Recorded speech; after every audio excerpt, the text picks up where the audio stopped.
ವೀಕ್ಷಕರೇ, ಬೃಹತ್ ಜಾತಕಂ ವಿಶೇಷ ಜ್ಯೋತಿಷ್ಯ ಕಾರ್ಯಕ್ರಮಕ್ಕೆ ಪ್ರೀತಿಯ ಸ್ವಾಗತ. ನಾನು ಕೀರ್ತಿ ನಾರಾಯಣ್.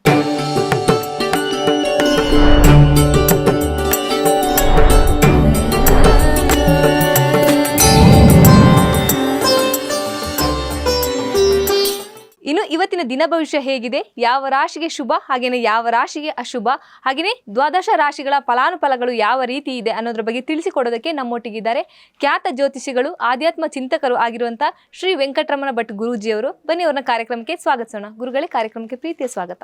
ನಮಸ್ಕಾರ. ಗುರುಗಳೇ, ಇವತ್ತಿನ ದಿನ ಭವಿಷ್ಯ ಹೇಗಿದೆ ಅನ್ನೋದನ್ನ ನಮ್ಮ ವೀಕ್ಷಕರಿಗೆ ತಿಳಿಸಿಕೊಡಿ. ಶ್ರೀ ಗುರುಭ್ಯೋ ನಮಃ. ಹರಿ ಓಂ. ಗುರುಬ್ರಹ್ಮ ಗುರುರ್ವಿಷ್ಣು ಗುರುರ್ದೇವೋ ಮಹೇಶ್ವರಃ. ಗುರು ಸಾಕ್ಷಾತ್ ಪರಂ ಬ್ರಹ್ಮ ತಸ್ಮೈ ಶ್ರೀ ಗುರವೇ ನಮಃ. ಏಕ ಏವ ಪರಬ್ರಹ್ಮ ಪರಮಾತ್ಮ ದಿಗಂಬರಃ. ಸ್ವಯಮೇವ ಗುರು ಸಾಕ್ಷಾತ್ ಸುಬ್ರಾಯಃ ಪಾತು ನಃ ಸದಾ.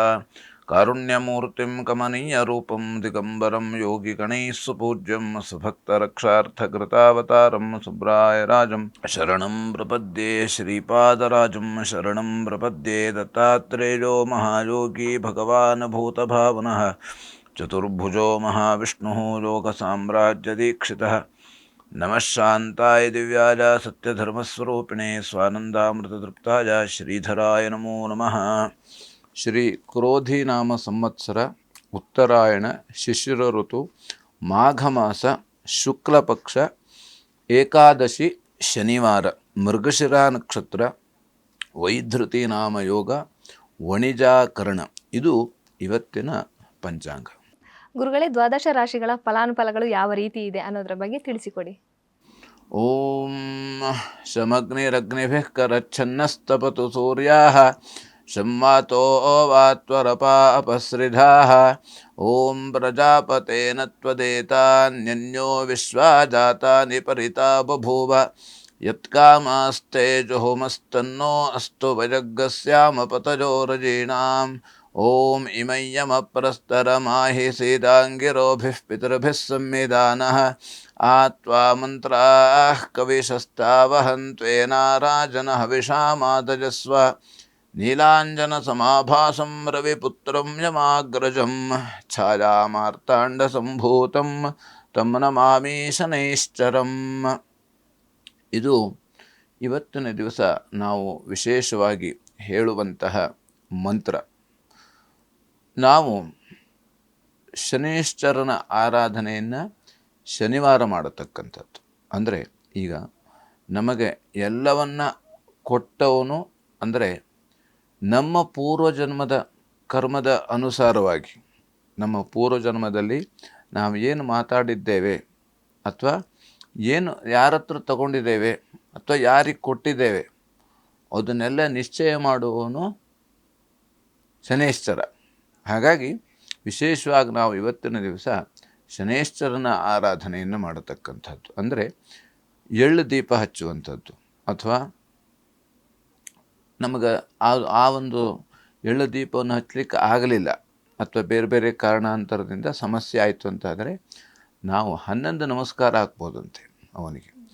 ಅಲ್ಲಿ ದೇವಸ್ಥಾನಕ್ಕೆ ಹೋಗಲಿಕ್ಕೂ ಆಗಲಿಲ್ಲ ಅಂದರೆ ಮನೆಯಲ್ಲೇ ಕುಳಿತುಕೊಂಡು 11 ಬಾರಿ ಈ ಒಂದು ನೀಲಾಂಜನ ಸಮಾಭಾಸಂ ರವಿಪುತ್ರಂ ಯಮಾಗ್ರಜಂ ಈ ಒಂದು ಶ್ಲೋಕವನ್ನು ಹೇಳೋದ್ರಿಂದ ಅವನು ಸಂತುಷ್ಟನಾಗ್ತಾನಂತೆ. ಹಾಗಾಗಿ ಯಾಕಂದರೆ ಈಗ ಸಾಮಾನ್ಯವಾಗಿ ಕೆಲವು ಮೀನರಾಶಿಯವರಿಗೆ ಅಥವಾ ಕುಂಭರಾಶಿಯವರಿಗೆ ಇವರಿಗೆಲ್ಲ 7:30 ನಡೆಯುವಂಥ ಕಾಲ. ಈ ಕಾಲದಲ್ಲಿ ಅಂಥವರು ಎಲ್ಲರೂ ಕೂಡ ಶನೈಶ್ಚರನ ಆರಾಧನೆಯನ್ನು ಮಾಡಲೇಬೇಕು. ಯಾಕಂದರೆ ಅವನು ಯಾರಿಗೂ ಬಿಡಲಿಲ್ಲ, ದೇವತೆಗಳಿಗೂ ಬಿಡಲಿಲ್ಲ. ಅಷ್ಟು ಆ ರೀತಿ ಶಕ್ತಿ. ಯಾಕಂದರೆ ರಾವಣ ಇರ್ಬೋದು, ಅಥವಾ ಹಿಂದೆ ರಾಜ ಮಹಾರಾಜಾದಿಗಳು, ಸತ್ಯ ಹರಿಶ್ಚಂದ್ರ, ವಿಕ್ರಮಾದಿತ್ಯ, ನಳ ಮಹಾರಾಜ, ಹೀಗೆ ಎಲ್ಲ ಯಾರು ಪ್ರಸಿದ್ಧರು ಅಂತ ಯಾರು ಅನ್ನಿಸ್ಕೊಂಡಿದ್ದರೋ ಅವರಿಗೆಲ್ಲರಿಗೂ ಕೂಡ ಶನೈಶ್ಚರನ ಈ 7:30 ಅಥವಾ 7:30 ಎಲ್ಲರೂ ಕೂಡ ಎಲ್ಲವನ್ನೂ ಕಳ್ಕೊಂಡ್ರು, ಆಮೇಲೆ ಮತ್ತೆ ಎಲ್ಲವನ್ನು ಪಡೆದುಕೊಂಡ್ರು. ಅಂದರೆ ಯಾಕಂದರೆ ಅವನು ಒಳ್ಳೆಯ ರೀತಿಯಾದಂಥ ಸನ್ಮಾರ್ಗದಲ್ಲಿ ನಡೆಯಲಿಕ್ಕೆ ಅವನು ಆ ರೀತಿಯಲ್ಲಿ ನಮಗೆ ಯಾವ ರೀತಿ ನಮ್ಮ ಕರ್ಮದ ಫಲಕ್ಕೆ ತಕ್ಕಂತೆ ಆ ದಾರಿಯನ್ನು ಅವನು ತೋರಿಸ್ತಾನೆ. ಯಾಕಂದರೆ ಸತ್ಯ ಹರಿಶ್ಚಂದ್ರ ಅಷ್ಟು ಕಷ್ಟ ಬಂದರೂ ಅವನು ಒಳ್ಳೆಯ ಮಾರ್ಗದಲ್ಲೇ ನಡೀತಿದ್ದ, ಅಲ್ಲಿ ಬೇರೆ ಅಡ್ಡದಾರಿಗೆ ಹೋಗಲಿಲ್ಲ. ಹಾಗಾಗಿ ಅದಕ್ಕೆಲ್ಲ ಒಳ್ಳೆಯ ಮಾರ್ಗದಲ್ಲಿ ಹೋಗಲಿಕ್ಕೆ ಅವನು ಯಾವ ರೀತಿ ನಮಗೆ ಈ ಯಮ ದಂಡಾಧಿಕಾರಿ ಅಂತ ಕರೀತಾರೆ. ಯಮ ದಂಡಿಸುವವನಂತೆ. ಅಂದರೆ ದಂಡಿಸುವವನು ಅಂದರೆ ಅವನು ನಮಗೆ ತೊಂದರೆ ಕೊಡೋದಿಲ್ಲ. ಯಾಕೆಂತಂದರೆ ನಾವು ತಪ್ಪು ಮಾಡಿದ್ರೆ ಮಾತ್ರ ಅವನು ತೊಂದರೆ ಕೊಡ್ತಾನೆ, ತಪ್ಪು ಮಾಡದೆ ಹೋದರೆ ತೊಂದರೆ ಕೊಡೋದಿಲ್ಲ. ಹಾಗಾಗಿ ವಿಶೇಷವಾಗಿ ಮೊದಲನೇದಾಗಿ ಮೇಷರಾಶಿಯಲ್ಲಿ ಇರತಕ್ಕಂಥವರಿಗೆ ತಂದೆಯ ಆರೋಗ್ಯದಲ್ಲಿ ಸ್ವಲ್ಪ ವ್ಯತ್ಯಾಸ ಆಗುವಂತಹ ಸಾಧ್ಯತೆ ಇರತಕ್ಕಂಥದ್ದು. ಆದ್ದರಿಂದ ವಿಶೇಷವಾಗಿ ಎಲ್ಲ ರೀತಿಯಲ್ಲೂ ಕೂಡ ಅವರಿಗೆ ಸೂಕ್ತವಾದಂಥ ಚಿಕಿತ್ಸೆಯನ್ನು ಕೊಡಿಸಲೇಬೇಕು ಇವತ್ತು ನಾವು. ಯಾಕಂದರೆ ನಾವು ಉಪೇಕ್ಷೆ ಮಾಡುವಂಗಿಲ್ಲ. ಯಾವ ರೀತಿಯಲ್ಲಿ ಅಂತಂದರೆ ಹಾಗೆ, ಯಾಕೆಂದರೆ ಆರೋಗ್ಯ ಮನುಷ್ಯನಿಗೆ ಯಾವತ್ತೂ ಕೂಡ ಎಲ್ಲ ದಿವಸನೂ ಸರಿ ಇರೋದಿಲ್ಲ. ಯಾಕೆಂದರೆ ಈ ಮನುಷ್ಯನ ಒಂದು ಆಹಾರ ಅಥವಾ ಎಲ್ಲ ರೀತಿಯಲ್ಲಿ ವಿಚಾರ ಮತ್ತು ಅವನು ಮಾಡುವಂಥ ಕೆಲಸ ಇದಕ್ಕೆ ತಕ್ಕಂತೆ ಆರೋಗ್ಯದಲ್ಲೂ ವ್ಯತ್ಯಾಸ ಆಗ್ತಾ ಇರ್ತದೆ. ನಾವು ಒಂದು ಕಡೆಯಿಂದ ಮತ್ತೊಂದು ಕಡೆಗೆ ಹೋದಾಗ ಅಲ್ಲಿ ಆರೋಗ್ಯದಲ್ಲಿ ವ್ಯತ್ಯಾಸ ಆಗ್ತದೆ. ಹಾಗೆ ಆಹಾರ ಅಥವಾ ನೀರು ಅದು ವ್ಯತ್ಯಾಸ ಆದರೂ ಕೂಡ ಅದು ನಮಗೆ ನಮ್ಮ ಶರೀರಕ್ಕೆ ಹೊಂದಾಣಿಕೆ ಆಗಲಿವರೆಗೆ ಅದು ವ್ಯತ್ಯಾಸ ಆಗ್ತದೆ. ಹಾಗಾಗಿ ಆದಷ್ಟು ಪ್ರಯಾಣದಲ್ಲಿ ಸ್ವಲ್ಪ ತೊಂದರೆ ಬರತಕ್ಕಂಥದ್ದು. ಆದ್ದರಿಂದ ಪ್ರಯಾಣ, ಯಾಕಂದರೆ ಶನಿವಾರ ಆದಷ್ಟು ಪ್ರಯಾಣವನ್ನು ಮಾಡಲೇಬಾರ್ದು. ಒಂದು ಸೂರ್ಯ ಅಷ್ಟು ಮಾಡಲೇಬೇಕು ಅಂತಾದರೆ ಸೂರ್ಯ ಉದಯದ ಒಳಗಡೆ ಪ್ರಯಾಣವನ್ನು ಮಾಡತಕ್ಕಂಥದ್ದು. ಆ ನಂತರ ಆಗಲಿಲ್ಲ ಅಂತ ಸೂರ್ಯ ಅಸ್ತದ ನಂತರ ಪ್ರಯಾಣವನ್ನು ಮಾಡತಕ್ಕಂಥದ್ದು. ಹಾಗಾಗಿ ವಿಶೇಷವಾಗಿ ಸೊಸೆಯಿಂದ ಸ್ವಲ್ಪ ತೊಂದರೆ ಬರತಕ್ಕಂಥದ್ದು. ಅಂದರೆ ಸೊಸೆಯಲ್ಲಿ ಏನೋ ಒಂದು ಮಾತು ಹೇಳ್ತಾರೆ ಅಥವಾ ಏನೋ ಕೇಳ್ತಾರೆ, ಅದರಿಂದ ಸ್ವಲ್ಪ ಕಲಹ ಅಂದರೆ ಜಗಳ ಆಗತಕ್ಕಂಥದ್ದು. ಹಾಗಾಗಿ ಆದಷ್ಟು ಯಾಕಂದರೆ ಆದಷ್ಟು ನಾವು ಮೌನವಾಗಿ ಇರತಕ್ಕಂಥದ್ದು. ಯಾಕಂದರೆ ಈಗ ಮೊದಲಿನ ಕಾಲದ ಹಾಗೆ ಈಗ ನಾವು ನಡೆದುಕೊಳ್ಳಿಕ್ಕೆ ಆಗೋದಿಲ್ಲ. ಹಾಗಾಗಿ ಯಾಕೆಂತಂದರೆ ಆ ಕಾಲ ಬದಲಾವಣೆ ಆಗಿದೆ. ಹಾಗಾಗಿ ನಾವು ಅದೇ ರೀತಿಯಲ್ಲಿ ಹೊಂದಾಣಿಕೆ ಮಾಡ್ಕೊಂಡು ಹೋಗಬೇಕಾಗ್ತದೆ. ಹಿಂದೆ ಈಗ ಅತ್ತೆ ಸೊಸೆ ಅಂತ ಆ ರೀತಿ ಒಂದು ಗಾದೆ ಇದ್ದಂಗೆ ಆ ರೀತಿ ನಾವು ಮಾಡಲಿಕ್ಕೆ ಬರೋದಿಲ್ಲ. ಈಗ ಮಗಳನಂತೆ ಸೊಸೆಯನ್ನು ನೋಡ್ಕೊಳ್ಬೇಕಂತೆ, ಯಾವತ್ತೂ ಕೂಡ ಹಾಗೆ ನೋಡ್ಕೊಳ್ಬೇಕು. ಆವಾಗ ಎಲ್ಲರೂ ಪ್ರೀತಿಯಿಂದ ಇದ್ದಾಗ ಮನೆಯಲ್ಲಿ ಎಲ್ಲರೂ ಸರಿಯಾಗಿರ್ಲಿಕ್ಕೆ ಸಾಧ್ಯ ಆಗ್ತದೆ. ಅಲ್ಲಿ ನಾನು ಹೇಳ್ದಂಗೆ ಕೇಳಬೇಕು ನಾನು ಅಂತ ಬಂದುಬಿಟ್ರೆ ಎಲ್ಲರ ಮನೆಯಲ್ಲೂ ಜಗಳ ಬರುವಂಥದ್ದು. ಹಾಗಾಗಿ ಆದಷ್ಟು ದಾಸಿಯರಿಂದ ಸ್ವಲ್ಪ ತೊಂದರೆ ಬರತಕ್ಕಂಥದ್ದು. ಅಂದರೆ ಈಗ ಯಾರಿಗೂ ನಾವೇನೋ ಕೆಲಸ ಹೇಳಿರ್ತೇವೆ, ಅವರು ಸರಿಯಾಗಿ ಮಾಡೋದಿಲ್ಲ, ಅದರಿಂದ ನಾವೇನೋ ಕೋಪಗೊಂಡು ಅವರಿಗೇನೋ ಹೇಳ್ತೇವೆ, ಹಾಗೆ ಅವರು ಏನೋ ಹೇಳ್ತಾರೆ. ಹೀಗೆ ಈ ರೀತಿಯಲ್ಲಿ ಸ್ವಲ್ಪ ತೊಂದರೆ ಬರತಕ್ಕಂಥದ್ದು. ಆದ್ದರಿಂದ ನಾವು ಇವತ್ತಿನ ದಿವಸ ಆದಷ್ಟು ಸಂಯಮದಿಂದ ಹೋಗುವಂಥದ್ದು ಬಹಳ ಮುಖ್ಯ. ಹಾಗಾಗಿ ಇವತ್ತಿನ ದಿವಸ ಧನ್ವಂತರಿ ಹೋಮ ಅಥವಾ ಧನ್ವಂತರಿ ಪ್ರಾರ್ಥನೆ, ಧನ್ವಂತರಿ ಜಪವನ್ನು ಮಾಡುವುದರಿಂದ ಎಲ್ಲ ರೀತಿಯಲ್ಲಿ ಶುಭ ಫಲವನ್ನು ಕಾಣಬಹುದು. ಇನ್ನು ವೃಷಭ ರಾಶಿಯಲ್ಲಿ ಇರತಕ್ಕಂಥವರಿಗೆ ಸ್ವಲ್ಪ ಮಾರಣಾಂತಿಕವಾಗಿ ಪೆಟ್ಟಾಗುವಂತಹ ಸಾಧ್ಯತೆ ಇರತಕ್ಕಂಥದ್ದು. ಅಂದರೆ ಇವರು ಎಲ್ಲೋ ಹೋಗ್ತಾ ಇರ್ತಾರೆ, ಅದರಿಂದ ಅಥವಾ ಏನೋ ಗಾಡಿ ಓಡಿಸ್ಕೊಂಡು ಹೋಗ್ತಾ ಇರ್ತಾರೆ, ಅಲ್ಲಿ ಏನೋ ಒಂದು ಸ್ವಲ್ಪ ವ್ಯತ್ಯಾಸ ಆಯಿತು ಅಂತ ಏನೋ ಒಂದು ಮಾತು ಹೇಳುವಂಥದ್ದು. ಹೀಗೆ ಮಾತು ಆ ರೀತಿ ಜಾಸ್ತಿ ಆಗಿಬಿಟ್ರೆ ಸಮಸ್ಯೆ ಆಗತಕ್ಕಂಥದ್ದು. ಆದ್ದರಿಂದ ಇವತ್ತಿನ ದಿವಸ ಆದಷ್ಟು ನಾವು ಎಷ್ಟು ಮೌನವಾಗಿರ್ತೇವೆಯೋ, ವೃಷಭ ರಾಶಿಯವರು ಕೂಡ ತುಂಬ ಮೌನವಾಗಿ ಇದ್ದಾಗೆ ಆಯಿತು ಅಂತ ಸುಮ್ಮನಿದ್ದು ಬಿಟ್ಟರೆ ಅಲ್ಲಿ ಯಾವುದೇ ರೀತಿಯಾದಂಥ ಗೊಂದಲಗಳು ಆಗೋದಿಲ್ವಂತೆ.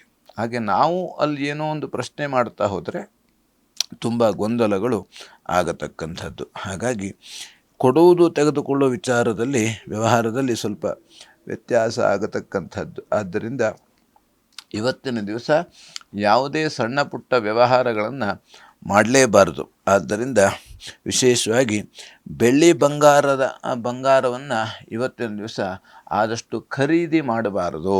ಯಾಕೆಂತಂದರೆ ವಿಶೇಷವಾಗಿ ಇವತ್ತಿನ ದಿವಸ ಆದಷ್ಟು ಬಿಟ್ಟು ಮರು ದಿವಸ ಅಥವಾ ಬೇರೆ ದಿವಸ ಖರೀದಿ ಮಾಡಿದರೆ ತುಂಬ ಉತ್ತಮವಾಗಿ ಇರತಕ್ಕಂಥದ್ದು. ಹಾಗಾಗಿ ಮೃತ್ಯುಂಜಯ ಜಪವನ್ನು ಮಾಡುವುದರಿಂದ ಎಲ್ಲ ರೀತಿಯಲ್ಲಿ ಶುಭ ಫಲವನ್ನು ಕಾಣಬಹುದು. ಇನ್ನು ಮಿಥುನ ರಾಶಿಯಲ್ಲಿ ಇರತಕ್ಕಂಥವರಿಗೆ ಮಾನಸಿಕವಾಗಿ ಸ್ವಲ್ಪ ದುಃಖ ಆಗುವಂಥ ಸಾಧ್ಯತೆ ಇರತಕ್ಕಂಥದ್ದು. ಹಾಗೆ ಮನಸ್ಸು ಸ್ವಲ್ಪ ದುರ್ಬಲ ಆಗತಕ್ಕಂಥದ್ದು. ಹಾಗೆ ಆರೋಗ್ಯದಲ್ಲಿ ಸ್ವಲ್ಪ ವ್ಯತ್ಯಾಸ ಆಗುವಂಥ ಸಾಧ್ಯತೆ ಇರತಕ್ಕಂಥದ್ದು.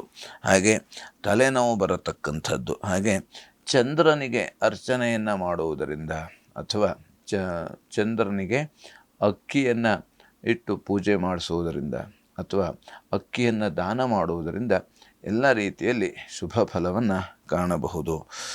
ಹಾಗೆ ಇನ್ನು ಕರ್ಕಾಟಕ ರಾಶಿಯಲ್ಲಿರತಕ್ಕಂಥವರಿಗೆ ಹೆಚ್ಚು ಖರ್ಚಾಗುವಂಥ ಸಾಧ್ಯತೆ ಇರತಕ್ಕಂಥದ್ದು, ಸ್ವಲ್ಪ ವ್ಯಯ. ಯಾಕೆಂತಂದರೆ ನಮಗೆ ಅದು ಯಾವುದೋ ಕಾರಣಕ್ಕಾಗಿ ಅದು ಬೇಕಾಗಿರ್ತದೆಯೋ ಅಥವಾ ನಮಗೆ ಬೇಡವಾಗಿರ್ತದೆಯೋ ಗೊತ್ತಿಲ್ಲ, ಆದರೆ ಆ ಒಂದು ವಸ್ತುವನ್ನು ನಾವು ಖರೀದಿ ಮಾಡ್ತೇವೆ ಅಥವಾ ಆ ಒಂದು ಕೆಲಸವನ್ನು ಮಾಡಿಸ್ತೇವೆ, ಅದರಿಂದ ಸ್ವಲ್ಪ ಖರ್ಚಾಗತಕ್ಕಂಥದ್ದು. ಹಾಗೆ ಯಾಗ ಯಜ್ಞ ಮಾಡುವಂಥ ಯೋಗ ಇರತಕ್ಕಂಥದ್ದು, ಅಂದರೆ ಭಗವಂತನ ಸ್ಮರಣೆ, ದಾನ ಧರ್ಮ ಇತ್ಯಾದಿಗಳನ್ನು ಮಾಡತಕ್ಕಂಥದ್ದು. ಹಾಗೆ ಕೃಷಿಕರಿಗೆ ಸ್ವಲ್ಪ ಖರ್ಚಾಗತಕ್ಕಂಥದ್ದು ಹಾಗಾಗಿ ಕೃಷಿಯಲ್ಲಿ ಖರ್ಚಾಗ್ತದೆ ಅಂತ ನಾವು ಹಾಗೆ ಕುಳಿತುಕೊಳ್ಬಾರದಂತೆ. ಯಾಕೆಂದರೆ ಅದು ನಮಗೆ ಬೇಕೇ ಬೇಕು. ಯಾಕೆಂದರೆ ಯಾವ ರೀತಿ ನಮಗೆ ಹಣ ಯಾವ ರೀತಿ ಬೇಕು, ಆ ಹಣ ಬೇಕು ಅಂತಾದರೆ ಏನು ಬೇಕು ಅಂತಾದರೆ ಅಲ್ಲಿ ಕೃಷಿಯಿಂದ ನಾವು ಬೇಕೇ ಬೇಕು. ಈ ಶರೀರ ಇರಬೇಕು ಅಂತಾದರೆ ಶರೀರಕ್ಕೆ ಏನು ಬೇಕು? ಅನ್ನ ಬೇಕು. ಅನ್ನದಿಂದ ಶರೀರ, ಅನ್ನ ಬೇಕು. ಅನ್ನ ಇದ್ದರೆ ಅನ್ನ ಎಲ್ಲಿಂದ ಬರ್ತದೆ? ರೈತರು ಆ ಭೂಮಿಯಲ್ಲಿ ಬೆಳೆಯನ್ನು ಬೆಳೆಯುವುದರಿಂದ ಬರುತ್ತದೆ. ಹಾಗಾಗಿ ಯಾಕೆಂತಂದರೆ ಅದಕ್ಕಾಗಿ ಎಲ್ಲರೂ ಕೂಡ ನಮಗೆ ಬೇರೆ ಏನೇ ಒಂದು ಸಮಸ್ಯೆ ಬಂದರೂ ಕೂಡ ಹೇಗೋ ಪರಿಹಾರ ಮಾಡುವಂಥದ್ದು. ಆದರೆ ಅನ್ನ ಇಲ್ಲ ಅಂತಾದರೆ ಕಷ್ಟ ಅದು. ಹಾಗಾಗಿ ಅದಕ್ಕೆ ಸಂಬಂಧಪಟ್ಟಂತೆ ಆ ಕೃಷಿಕರಿಗೆ ಅಥವಾ ರೈತರಿಗೆ ಎಲ್ಲ ರೀತಿಯಲ್ಲಿ ಪ್ರೋತ್ಸಾಹವನ್ನು ಕೊಡತಕ್ಕಂಥದ್ದು. ಎಲ್ಲರೂ ಕೂಡ ಪ್ರೋತ್ಸಾಹವನ್ನು ಕೊಡಬೇಕು. ಯಾಕೆಂದರೆ ನಮಗೆ ಬೇರೆ ಬೇರೆ ರೀತಿಯಲ್ಲಿ ನಾವು ಎಷ್ಟೋ ಖರ್ಚು ಮಾಡ್ತೇವೆ, ಇದು ಮಾಡ್ತೇವೆ. ಆದರೆ ಭೂಮಿ ತಾಯಿಗೆ ಹಾಕಿದಂಥ ಯಾವುದೇ ರೀತಿಯಾದಂಥ ಆ ಹಣ ಇರ್ಬೋದು, ಆ ಕೆಲಸ ಇರ್ಬೋದು, ಇವತ್ತಲ್ಲ ನಾಳೆ ನಮಗೆ ಅದು ಆ ಒಂದು ನಮ್ಮನ್ನು ಉಳಿಸ್ತಕ್ಕಂಥದ್ದು. ಹಾಗಾಗಿ ವಿಶೇಷವಾಗಿ ಇವತ್ತಿನ ದಿವಸ ಕೋರ್ಟು ಕಚೇರಿಗಳಲ್ಲಿ ಸ್ವಲ್ಪ ಸೋಲಾಗತಕ್ಕಂಥ ಸಾಧ್ಯತೆ ಇರತಕ್ಕಂಥದ್ದು. ಆದ್ದರಿಂದ ಇವತ್ತಿನ ದಿವಸ ಯಾವುದೇ ರೀತಿಯಲ್ಲಿ ವಾದ ವಿವಾದವನ್ನು ಮಾಡಲಿಕ್ಕೆ ಹೋಗಲೇಬಾರದು. ಆದ್ದರಿಂದ ಲಕ್ಷ್ಮೀ ಅಷ್ಟೋತ್ತರವನ್ನು ಪಠಿಸುವುದರಿಂದ ಎಲ್ಲ ರೀತಿಯಲ್ಲಿ ಶುಭ ಫಲವನ್ನು ಕಾಣಬಹುದು. ಇನ್ನು ಸಿಂಹರಾಶಿಯಲ್ಲಿರತಕ್ಕಂಥವರಿಗೆ ವ್ಯಾಪಾರದಲ್ಲಿ ಸ್ವಲ್ಪ ಮಟ್ಟಿಗೆ ಲಾಭ ಆಗುವಂಥ ಸಾಧ್ಯತೆ ಇರತಕ್ಕಂಥದ್ದು. ಬಟ್ಟೆ ವ್ಯಾಪಾರಿಗಳಿಗೆ ಸ್ವಲ್ಪ ಲಾಭ ಆಗತಕ್ಕಂಥದ್ದು. ವಾಹನವನ್ನು ಇವತ್ತಿನ ದಿವಸ ಖರೀದಿಸಬಾರದು. ಇವತ್ತಿನ ದಿವಸ ವಾಹನ ಖರೀದಿ ಮಾಡಲೇಬಾರದು. ಬಂಗಾರ ಅಪಹರಣ ಆಗುವಂಥ ಸಾಧ್ಯತೆ ಇರತಕ್ಕಂಥದ್ದು. ಆದ್ದರಿಂದ ವಿಶೇಷವಾಗಿ ಇವತ್ತಿನ ದಿವಸ ನಾವು ಆದಷ್ಟು ಎಚ್ಚರಿಕೆಯಿಂದ ಇರತಕ್ಕಂಥದ್ದು ಬಹಳ ಮುಖ್ಯ. ಆದ್ದರಿಂದ ಯಾ ದೇವಿ ಸರ್ವಭೂತೇಷು ಲಕ್ಷ್ಮೀರೂಪೇಣ ಸಂಸ್ಥಿತ ಈ ಒಂದು ಮಂತ್ರವನ್ನು ಪಠಿಸುವುದರಿಂದ ಎಲ್ಲ ರೀತಿಯಲ್ಲಿ ಶುಭ ಫಲವನ್ನು ಕಾಣಬಹುದು. ಇನ್ನು ಕನ್ಯಾರಾಶಿಯಲ್ಲಿರತಕ್ಕಂಥವರಿಗೆ ಸ್ಥಾನಚ್ಯುತಿ ಅಂದರೆ ಸ್ಥಾನ ಬದಲಾವಣೆ ಆಗತಕ್ಕಂಥ ಸಾಧ್ಯತೆ ಇರತಕ್ಕಂಥದ್ದು. ಪುಣ್ಯ ಕಾರ್ಯಗಳಲ್ಲಿ ತೊಂದರೆ ಬರತಕ್ಕಂಥದ್ದು. ಆದ್ದರಿಂದ ಯಾಕಂದರೆ ಪುಣ್ಯ ಕಾರ್ಯಗಳಲ್ಲೇ ತೊಂದರೆ ಬರತಕ್ಕಂಥದ್ದು, ಪಾಪ ಕಾರ್ಯದಲ್ಲಿ ತೊಂದರೆ ಬರುವುದಿಲ್ವಂತೆ. ಒಳ್ಳೆಯ ಕೆಲಸಕ್ಕೆ ತೊಂದರೆ, ಹಾಗೆ ಒಳ್ಳೆಯವರಿಗೆ ಕಷ್ಟ ಬರತಕ್ಕಂಥದ್ದು. ನಾವು ಒಳ್ಳೆಯ ಮಾರ್ಗದಲ್ಲಿ ಹೋಗ್ತಾ ಇದ್ದೇವೆ ಅಂತಂದರೆ ನಮಗೆ ತುಂಬ ಕಷ್ಟಗಳು ಬರ್ತದೆ. ಯಾಕಂದರೆ ಅದು ಒಳ್ಳೆಯದು ಅಂತ ನಾವು ತಿಳ್ಕೊಳ್ಬೇಕು. ಅವಾಗ ಯಾವ ರೀತಿಯಲ್ಲಿ ಭಗವಂತನೇ ಅವತಾರ ಮಾಡಿದ್ರು ಕೂಡ, ಶ್ರೀರಾಮಚಂದ್ರನಾಗಿ ಭಗವಂತನೇ ಅವತಾರ ಮಾಡಿದರೂ ಕೂಡ ಅವನಿಗೆ ಎಷ್ಟು ಕಷ್ಟಗಳು ಬಂದವು. ಆದ್ದರಿಂದ ನಾವು ಆ ರೀತಿಯಲ್ಲಿ ಒಳ್ಳೆಯ ಸನ್ಮಾರ್ಗದಲ್ಲಿ ಹೋಗಬೇಕು. ನಮಗೆ ಒಳ್ಳೆಯದು ಸಿಗಬೇಕು ಅಂತಾದರೆ ಅದು ಯಾವ ರೀತಿ ಇವತ್ತು ಸಿಗೋದಿಲ್ಲ, ಅದು ಯಾವಾಗಲೂ ಸಿಗ್ತದೆ. ಆ ಸಿಕ್ಕುವಾಗ ಅಷ್ಟು ಕಷ್ಟಪಡಬೇಕು. ಹಾಗೆ ನಾವು ಮೇಲ್ಗಡೆ ಹೋಗಬೇಕಾದ್ರೆ ಎಷ್ಟು ಕಷ್ಟಪಡಬೇಕು. ರಾಕೆಟ್ ಮೇಲ್ಗಡೆ ಹೋಗ್ತದೆ, ಅದು ಹೋಗುವುದಾದ್ರೆ ಎಷ್ಟು ಶಕ್ತಿ, ಎಷ್ಟು ಅದಕ್ಕೆ ಆ ಒಂದು ಇಂಧನ ಇದೆಲ್ಲ ಯಾವ ರೀತಿ ಬೇಕಾಗ್ತದೆ ಹಾಗಾಗಿ ವಿಶೇಷವಾಗಿ ಇವತ್ತಿನ ದಿವಸ ದೂರ ಪ್ರಯಾಣದಲ್ಲಿ ಸ್ವಲ್ಪ ತೊಂದರೆ ಬರತಕ್ಕಂಥದ್ದು, ವಿಮಾನಯಾನ ಪ್ರಯಾಣದಲ್ಲಿ ತೊಂದರೆ ಬರತಕ್ಕಂಥದ್ದು, ಗೋ ಸೇವೆಯನ್ನು ಮಾಡುವುದರಿಂದ, ಗೋವಿಗೆ ಗ್ರಾಸ ಕೊಡುವುದರಿಂದ ಎಲ್ಲ ರೀತಿಯಲ್ಲಿ ಶುಭ ಫಲವನ್ನು ಕಾಣಬಹುದು.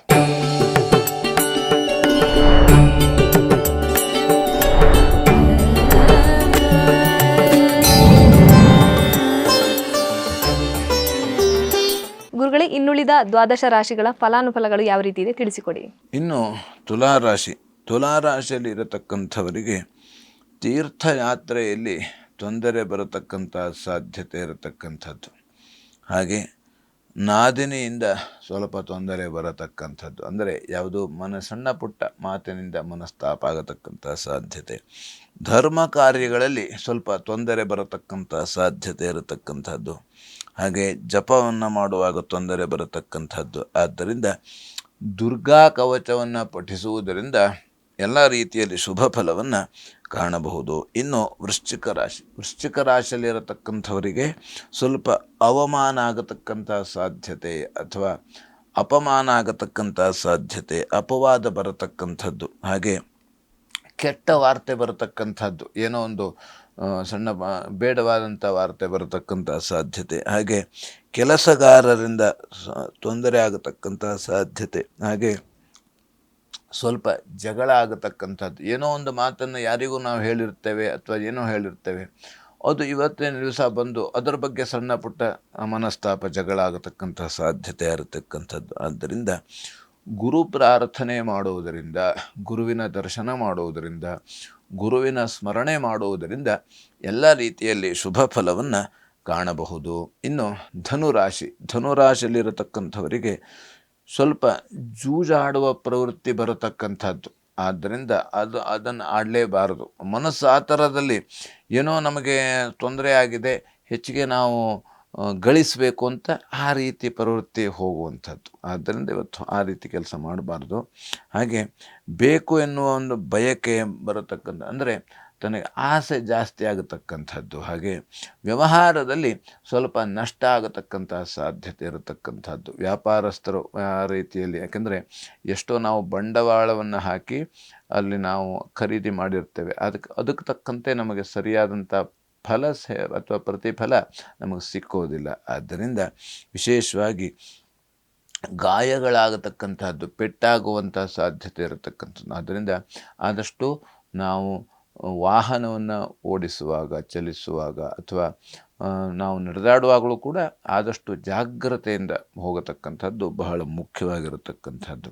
ಆದ್ದರಿಂದ ಮನಸ್ಸು ಸ್ವಲ್ಪ ಕಲುಷಿತ ಆಗತಕ್ಕಂಥದ್ದು. ಆದ್ದರಿಂದ ಔದುಂಬರ ಪ್ರದಕ್ಷಿಣೆ ಮಾಡುವುದರಿಂದ ಅಥವಾ ನಾಯಿಗೆ ತಿಂಡಿಯನ್ನು ಕೊಡುವುದರಿಂದ ಅಥವಾ ಬೆಕ್ಕಿಗೆ ಆಹಾರವನ್ನು, ಹಾಲು ಇತ್ಯಾದಿಗಳನ್ನು ಕೊಡುವುದರಿಂದ ಎಲ್ಲ ರೀತಿಯಲ್ಲಿ ಶುಭ ಫಲವನ್ನು ಕಾಣಬಹುದು.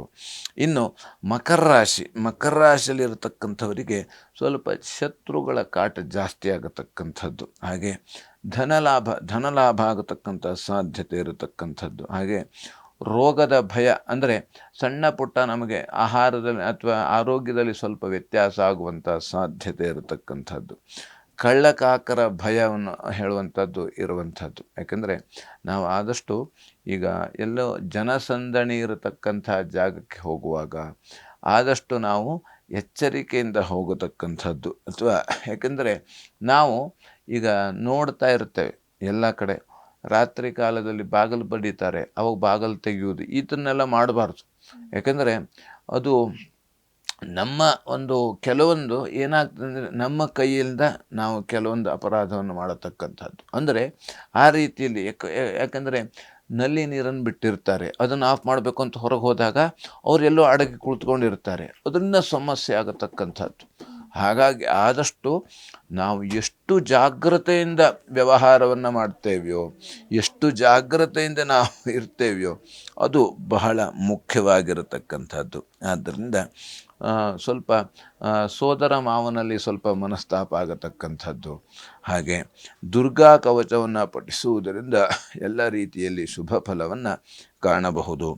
ಇನ್ನು ಕುಂಭರಾಶಿಯಲ್ಲಿರತಕ್ಕಂಥವರಿಗೆ ಸ್ವಲ್ಪ ಉದರ ಬಾಧೆ ಹೊಟ್ಟೆಗೆ ಸಂಬಂಧಪಟ್ಟಂತಹ ಸಮಸ್ಯೆ ಆಗತಕ್ಕಂಥದ್ದು. ಆದ್ದರಿಂದ ಅದಕ್ಕೆ ನಾವು ಊಟ ಬಲ್ಲವನಿಗೆ ರೋಗವಿಲ್ಲ ಅಂತ ಹೇಳಿದ್ದಾರೆ.